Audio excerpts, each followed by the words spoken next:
Maya-maya pa, hinampas ng kahoy ng babae ang bata sa iba't ibang parte ng katawan.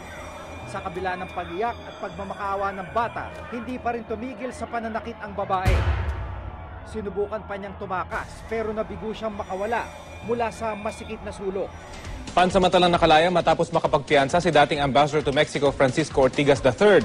Inaresto kahapon ang ambassador dahil sa kasong concubinage o pagkikiapid na isinampa ng kanyang misis. Matapos naming ilabas noong nakaraang Miyerkules ang kuha ng CCTV camera sa pagtangay sa mga side mirror ng mga sasakyang nakaparada sa barangay San Isidro, Makati City.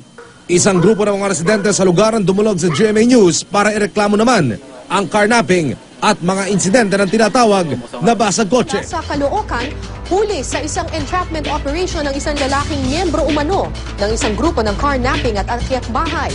Ang suspect na nahaharap sa patong-patong na kaso, dati na rin palang nahuli pero nakatakas. Pinapalaw ng 2x2 at hindi pinapasweldo. Yan umano ang sinapit ng isang Pilipinang domestic helper mula sa kanyang Arabong mag-asawang amo sa Jeddah, Saudi Arabia.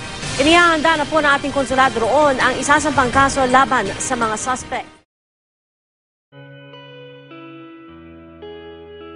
Hindi ba natin kayang paglaban ng ating mga karapatan? Kailan tayo magtatanda? Ito ba dapat ang katangian ng isang tunay na Pilipino? Ito ba dapat ang papanigan? Sino nga ba ang may pagkukulang? Natin sisimula ng pagbabago. Ikaw, kailan ka magbabago?